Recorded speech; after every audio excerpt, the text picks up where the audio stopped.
যার সাথে রব আছে তার আর কি প্রয়োজন বলে তো? আসমান এবং জমিন এর বিস্তৃতি কত বড় বলেন, এই আসমান কত বড়, এই জমিন কত বড়, এই সব সম্পদের মালিক কে? আল্লাহ সুবহানাহু ওয়া তাআলা। তিনি যদি আপনার রব হন, তার সাথে যদি আপনার সম্পর্ক থাকে, তাহলে আপনার ভয়টা কোথায়? তার সাথে যদি আপনার সম্পর্ক থাকে, তাহলে আপনার ভয়টা কোথায়? তাহলে আপনি টেনশন করেন কি নিয়ে?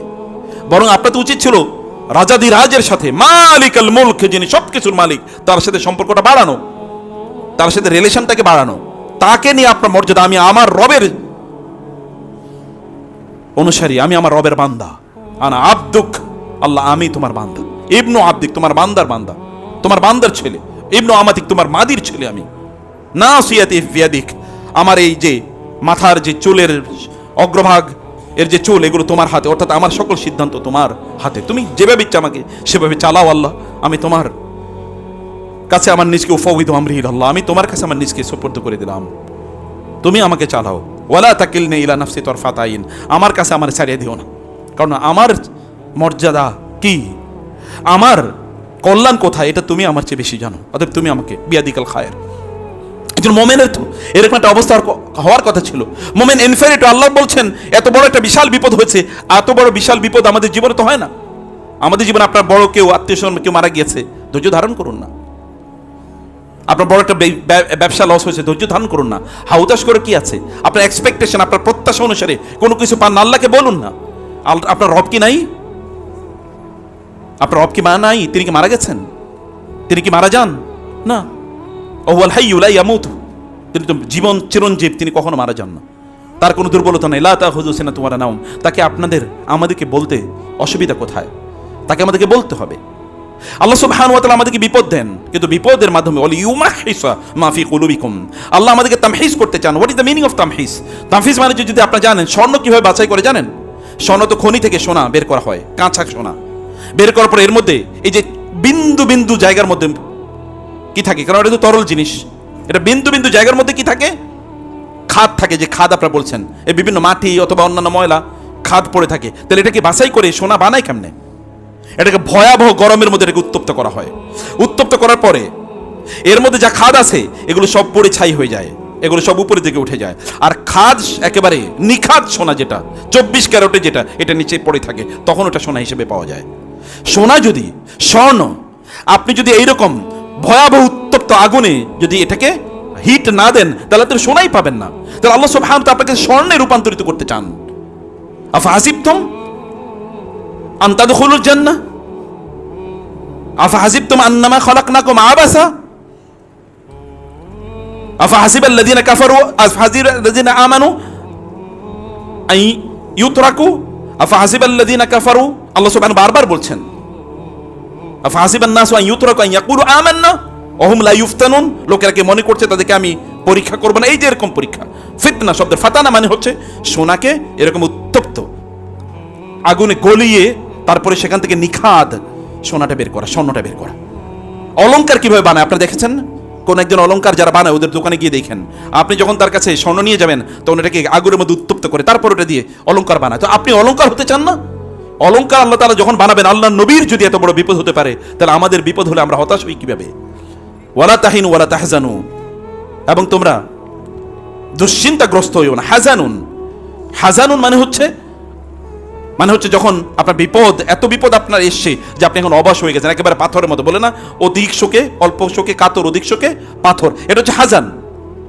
অধিক শোকে লোকেরা পাথরের মতো হয়ে গেছে। আল্লাহ বলছেন না, তুমি পাথরের মতো হইও না, আমি তোমার রব, তোমার কাছে আছি না? আমি জানি না যে তোমার কোনটা কল্যাণকর? প্রিয় ভাইরা, আমাদের সৃষ্টির 50,000 বছর আগে তিনি আমাদের জন্য সব নির্ধারণ করে রেখেছেন না? রেখেছেন কিনা? আজকে যেখানে আপনারা খুতবা শুনবেন, এটা কি 50,000 বছর আগে নির্ধারিত না? আমাদের সৃষ্টির 50,000 বছর আগে। তাহলে সেখানে আপনার টেনশনের কি আছে? আল্লাহ তো জানেন আপনার জন্য কি নির্ধারিত আছে। তিনি যেটা কল্যাণ করে সেটাই আপনার জন্য করছেন। তাহলে আপনার আমার মূল কাজ হচ্ছে আমাদের যে মূল আইডেন্টিটি, যে মূল পরিচয়, এই পরিচয়টাকে আমাদের ধরে রাখা। আপনি ঈমান আনুন, আল্লাহকে বলুন আমানতু বিল্লাহ ওয়ালাউ আন্না আহলাল কুরআন আমানু ওয়াত্তাকাউ লাফাতাহনা আলাইহিম বারাকাতিম মিনাস সামাই ওয়াল আরদ। ওরা যদি, জনপদের লোকেরা, এই মানুষগুলো যদি কেবল আমার প্রতি ঈমান আনতো, তাইলে আমি আসমান এবং জমিনের বরকতগুলো তাদের জন্য উন্মুক্ত করে দিতাম। কি লাগতো তাদেরকে, আমি তাদেরকে তাই প্রদান করতাম। এবং আল্লাহ সুবহানাহু ওয়া তাআলা অন্য জায়গায় বলেছেন, যদি এই সকল লোকেরা যদি তারা ঈমান আনতো, আল্লাহর প্রতি, রাসূলের প্রতি। ইউতিকুম কিফলাইন মির রাহমাতি, তাহলে অন্যদেরকে আল্লাহ যারা রহমত দিচ্ছেন তোমাদেরকে তার দ্বিগুণ রহমত আল্লাহ তাআলা প্রদান করবেন। দ্বিগুণ মানে কি? আপনি যদি বলেন অন্যদের দিকে তাকিয়ে আপনার চোখ ছানা বড় হয়ে যাচ্ছে, ওদেরকে আল্লাহ এত দিলেন। এই যে ইয়াং জেনারেশনের অনেকের এরকম কথা আছে যে আল্লাহ ওদেরকে এত দিয়েছেন, কই আমাদেরকে দিলেন না কেন? তুমি কি মুসলমান হয়েছো? তাহলে তুমি কাফের হলে তা কাফেররা সেটা পাবে, ওদের জন্য দুনিয়া, লাহুমুদ দুনিয়া ওয়া লাকুমুল আখিরা, ওরা দুনিয়ায় পাবে। কিন্তু তোমরা দুনিয়ারও মালিক, তোমাদেরকে দুনিয়া এবং আখিরাতের মালিক হতে হলে তোমাদেরকে ঈমান আনতে হবে এবং তোমাদেরকে আল্লাহর প্রতি সেই বিশ্বাস হবে। তিনি তো সবকিছুর মালিক, তিনি যদি চান তাহলে তোমাকে তিনি মুহূর্তের মধ্যে মালিক বানিয়ে দিতে পারেন না? সে বিশ্বাস, সে আস্থা, সেটা আমাদের রাখা দরকার, সেটা আমাদেরকে করতে হবে। যদি আমরা আল্লাহ তাআলাকে ভুলে যাই তাহলে আল্লাহ আমাদেরকে ভুলিয়ে দেবেন। তখন আমাদের যে আত্মমর্যাদা, এই যে মোমেন হিসেবে আপনার যে আত্মমর্যাদা, সাহাবায়ে কেরামরা তারা তাদের নিজেদেরকে, আল্লাহ রাসূল বলেছেন খায়রুল কুরুনি আকারনি, তাদের সামনে বলেছেন রাদিয়াল্লাহু আনহুম ওয়া রাদু আন, আল্লাহ বলেছেন আস-সাবিকুনাল আউয়ালুনা মিনাল মুহাজিরিন ওয়াল আনসার, আল্লাহ সুবহানাহু ওয়া তাআলা বলেছেন লিল ফুকারাইল মুহাজিরিন আল্লাযিনা উখরিজু মিন দিয়ারিহিম ওয়া আমওয়ালিহিম ইয়াবতাগুনা ফাদলান মিনাল্লাহি ওয়া রিদওয়ানা ওয়া ইয়ানসুরুনা আল্লাহা ওয়া রাসূলাহু উলাইকা হুমুস সাদিকুন ওয়াল্লাযিনা তাবাওয়াউদ দার ওয়াল ঈমানা মিন ক্বাবলিহিম ইউহিব্বুনা মান হাজারা ইলাইহিম ওয়া লা ইয়াজিদুনা ফি সুদুরিহিম হাজাতাম মিম্মা উতু ওয়া ইউসিরুনা আলা আনফুসিহিম ওয়ালাউ কানা বিহিম খাসাসা ওয়া মান ইউকা শুহা নাফসি ফাউলাইকা হুমুল মুফলিহুন। আল্লাহ তাআলা সাহাবায়ে কেরামদের প্রশংসায় কোরআনে আয়াতের পর আয়াত নাযিল করেছেন। কিন্তু এরা কারা? এই লোকগুলো মরুভূমিতে, না কোনো ইউনিভার্সিটিতে পড়েছে, না বড় কোনো সার্টিফিকেট আছে, না বড় কোনো ইন্ডাস্ট্রির মালিক, না কোনো বড় ফ্যান বেস তাদের আছে ইউটিউব, ফেসবুকে, টুইটারে কোথাও নাই। কিন্তু তারপরেও, কারণ তাদেরকে চেনেন কে? আল্লাহ, আসমানওয়ালারা তাদেরকে চেনেন। প্রিয় ভাইরা, বোনেরা, আপনাদেরকে মনে রাখতে হবে আদম আলাইহিস সালামকে আল্লাহ তাআলা তৈরি করেছেন। আদম আলাইহিস সালামকে এই যে আত্মমর্যাদার কথা বলছি, আইডেন্টিটির কথা বলছি না, এই আইডেন্টিটি, ফেরেশতারা কি আল্লাহ তাআলা ইবাদত করেন না? আপনারা জানেন সহিহ হাদিসে আসছে রাসূলুল্লাহ সাল্লাল্লাহু আলাইহি ওয়াসাল্লাম বলেছেন আসমানে এক বিগত জায়গা পর্যন্ত ফাঁকা নাই, অথবা এই 4 আঙ্গুল পরিমাণ জায়গা ফাঁকা নাই যেখানে একজন ফেরেশতা দাঁড়িয়ে আছেন, আল্লাহর তাসবিহ পড়ছেন, অথবা সিজদায় আছেন, অথবা রুকুতে আছেন।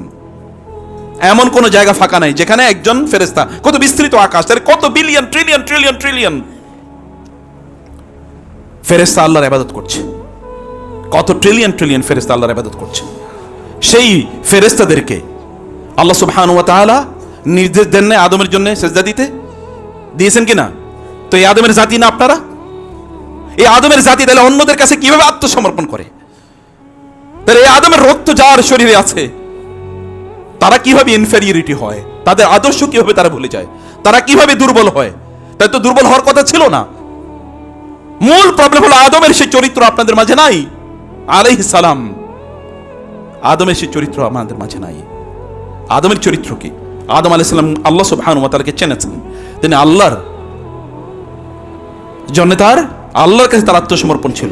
আল্লাহ সুবহানাহু, তিনি ভুল করেছেন একটু, সাথে তিনি আল্লাহর কাছে ফিরে গিয়েছেন, কারণ তার রবের ব্যাপারে তার এতটুকু সামান্য পরিমাণও কি বিশ্বাসের কমতি ছিল না। তার আত্মমর্যাদা ছিল, আল্লাহ তাআলা তাকে তার নিজ হাতে বানিয়েছেন।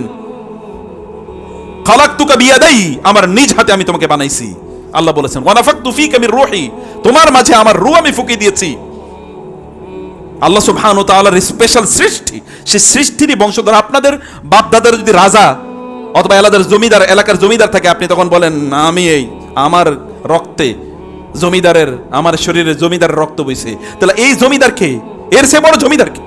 আদম আলাইহিস সালামের চেয়ে বড় জমিদার কে? আদম আলাইহিস সালামের চেয়ে বড় মর্যাদাপূর্ণ কে?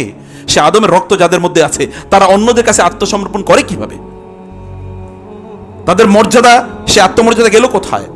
আত্মমর্যাদা আপনাদেরকে নিয়ে আসতে হবে। যদি এই আত্মমর্যাদা কেবল লালন করতে পারেন তাহলে দেখেন না, আগেও যেমনি ভাবে ফেরেশতারা সাহায্য করেছে, এখন ফেরেশতারা সাহায্য করবে।